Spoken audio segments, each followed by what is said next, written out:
Finalmente se siente cómoda con la terapeuta y se abre, revelando la horrible verdad de lo que le ha sucedido.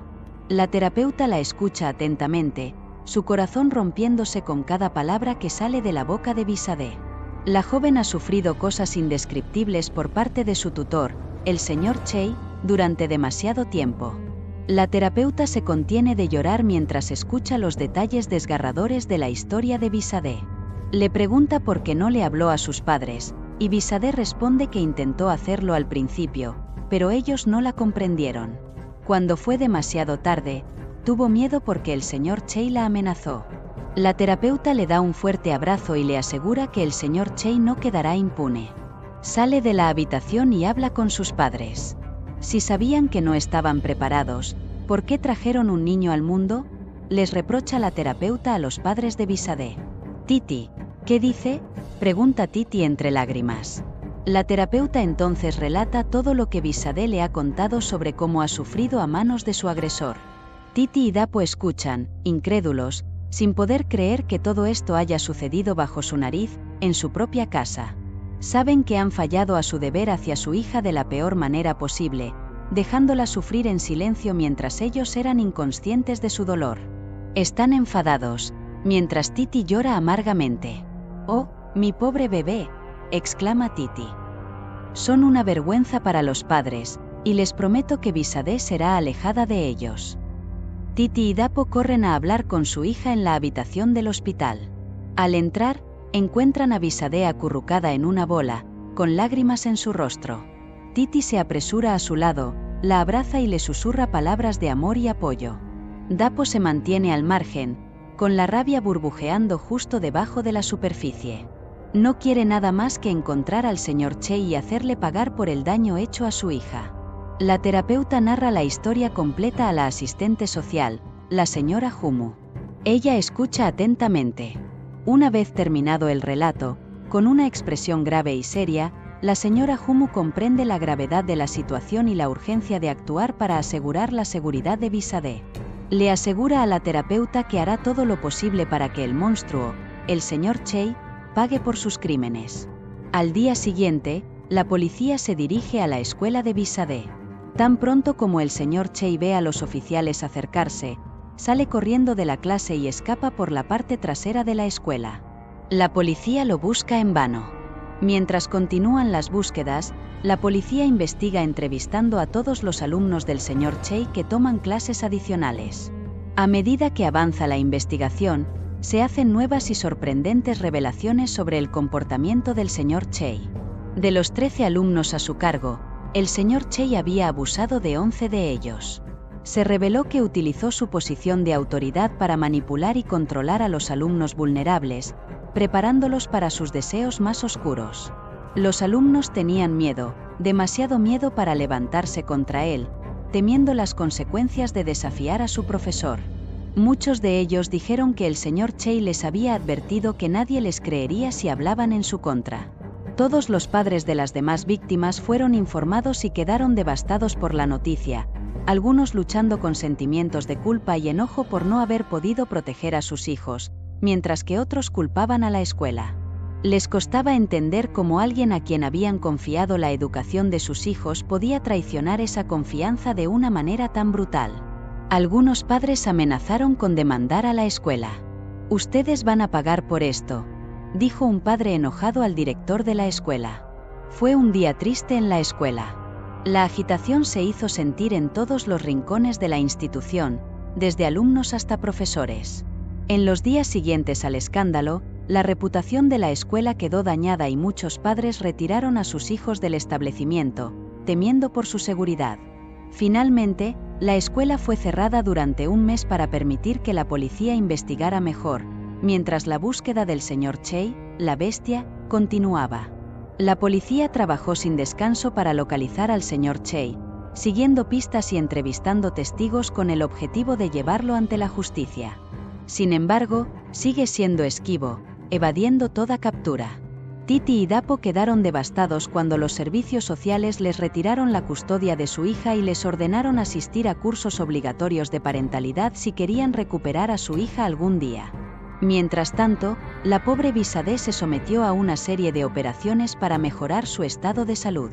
Durante meses, permaneció en el hospital, con sus padres solo teniendo derecho a visitas supervisadas.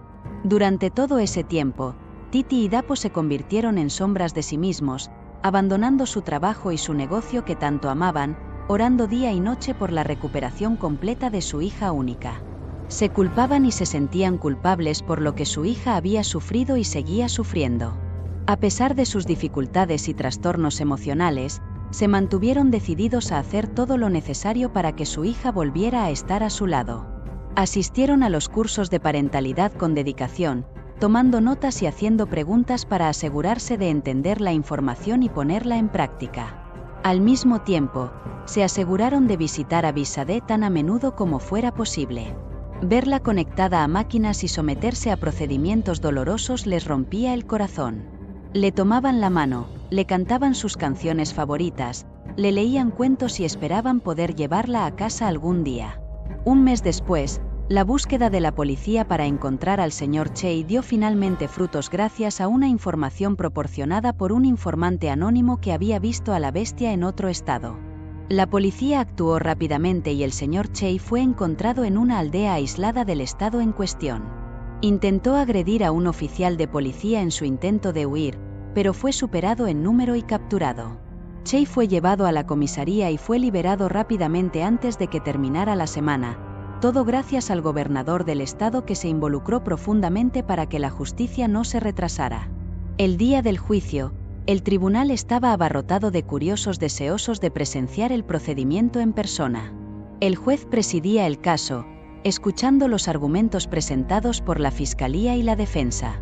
Tras largas horas de audiencia, Chey fue declarado culpable. El último día del juicio, fue condenado a cadena perpetua. Los meses pasan y Bisade muestra signos de mejora. Sus intervenciones quirúrgicas han tenido éxito y poco a poco está recuperando fuerzas. Titi y Dapo se alegran de sus avances. En una de sus visitas supervisadas, la asistente social, la señora Dumont, que había seguido su progreso en los cursos de parentalidad, los felicita por los cambios positivos que han realizado y les informa que están en el buen camino para recuperar a Bisade. Esta noticia es como un rayo de esperanza en una situación de otra manera oscura. Titi y Dapo se sienten nuevamente decididos a continuar con sus esfuerzos para traer a su hija de vuelta a casa. Bisade ha comenzado sus sesiones de terapia en el hospital, y sus padres han estado presentes en cada etapa para ayudarla a sanar correctamente, tanto física como emocionalmente. Algunos días han sido difíciles para Bisade. Detestaba los momentos en que tenía que relatar el sufrimiento que había pasado, pero no hay lugar para la curación si no se enfrentan esos demonios y miedos. Bisade ha enfrentado todo esto, y aunque hubo días en que lloró, fue lo suficientemente fuerte para superar esos momentos. Finalmente, después de lo que les pareció una eternidad, Titi y Dapo recibieron la noticia que habían estado esperando.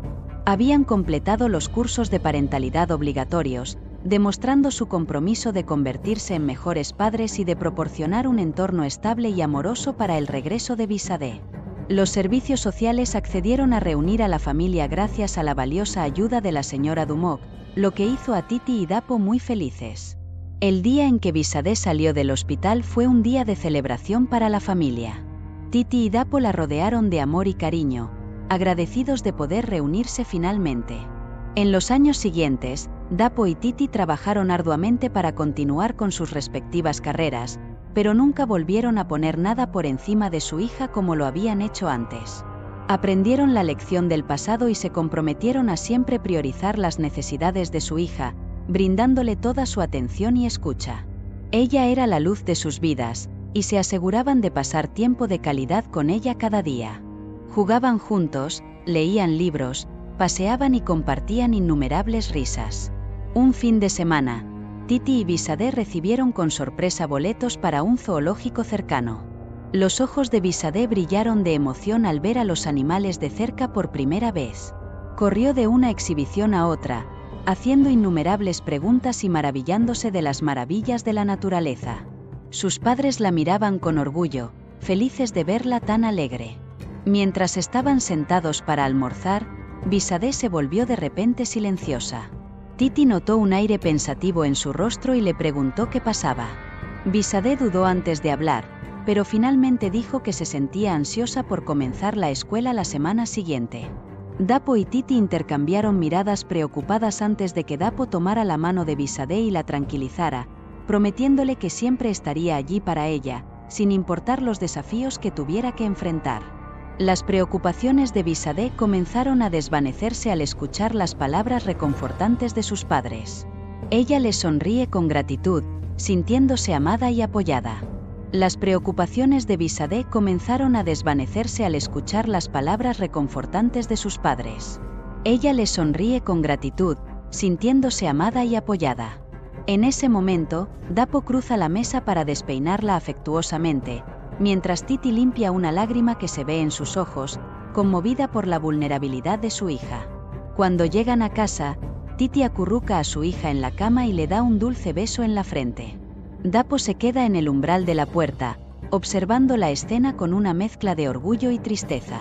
Era su familia, su santuario de amor y comprensión. Mientras se preparan para la noche, Dapo rodea a Titi con su brazo, atrayéndola hacia él. Intercambian un saludo silencioso, comprometidos a siempre priorizar el bienestar de su hija, a no dar nada por sentado y a nunca descuidar sus necesidades. Han aprendido las lecciones del pasado y están decididos a ser los mejores padres posibles, a crear un entorno que fomente el crecimiento y la felicidad de Bisade, y a pasar el resto de sus vidas cumpliendo esa promesa. Bisade creció y se convirtió en una mujer maravillosa y una abogada de renombre. Si te ha gustado esta historia, estoy seguro de que te encantará la de una huérfana que emprendió un viaje dramático para pagar las facturas médicas de su hermano. Gracias por escuchar y hasta el próximo número. Dile no a la maltratación infantil.